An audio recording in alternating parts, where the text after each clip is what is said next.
Lubog sa tubig ang ilang tulay at kalsada sa Cagayan Valley dahil sa pag-apaw ng mga ilog. Sa Quirino, tumaas ang level ng tubig sa Upper Cagayan River sa bahagi na nagtipunan. Kita sa video ang rumaragas ang tubig na malapit ng umapaw sa tulay. At sa Tuguegarao City, pinasok ng baha ang ilang bahay at 19 na pamilya mula sa barangay Anafunan East ang hindi pa nakakabalik sa kanilang mga tirahan. Dahil sa baha, hindi rin ligtas daanan ng mga motorsiklo ang ilang kalsada na nananatiling lubog sa tubig. Maputik din sa paligid kaya binigyan ng isang NGO ang mga residente na magagamit nilang mga bota. At ito naman ang lagay ng panahon, ang mga ulang naranasan sa Cagayan Valley ay dulot ng northeast monsoon o amihan at inaasang patuloy ito magdudulot ng mahina hanggang sa katamtamang ulan sa ilang bahagi ng Luzon bukas, kabilang ang Cagayan, Isabela at dito rin po sa Quirino. Dito naman sa Metro Manila, magiging maaraw po bukas at mababa ang tsansa ng ulan. Sa Visayas naman, asahan po natin na maulap na panahon at posible ang thunderstorms bukas sa Samar, Bohol at Dumaguete.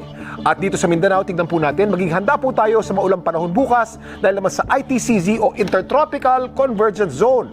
Meron po tayong 40 to 50% chance rain dito po sa Central Mindanao at meron naman tayong 60% chance of rain dito naman sa Western Mindanao. Yan po ang lagay ng panahon. Lagi nating tatandaan, ang buhay ay weather lang.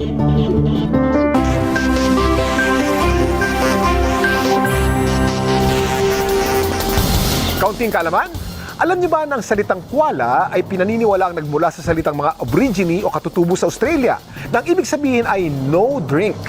Bihira kasi silang makikitang umiinom, pero mahilig silang kumain ng dahon ng eucalyptus trees na may taglay na maraming moisture. Kumakain, natutulog at nakatira din ang mga koala sa puno ng eucalyptus. Pero sa Victoria, Australia, nagulat ang mga tao nang makita ang isang koala na gumagala sa isang beach.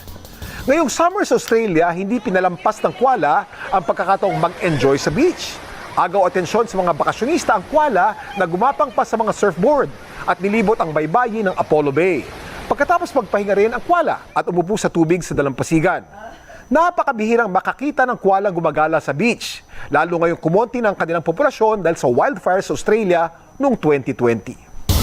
Ito po si Kuya Kim, nagsasabing mag-aral na maigi upang buhay ay bumuti.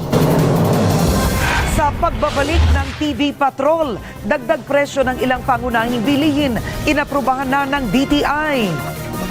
At dagdag contribution sa PhilHealth, tuloy pa rin sa kabila ng direktiba ni Pangulong Duterte, pero sa mas mababang porsyento na lang.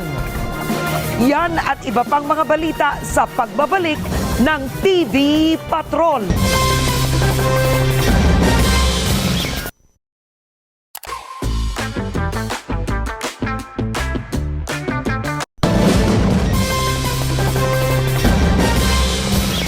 Inaprubahan na ng Department of Trade and Industry ang dagdag presyo ng ilang pangunahing bilihin.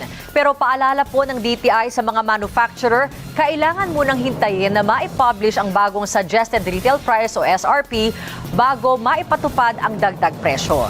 Nagpapatrol, Alvin El Chico.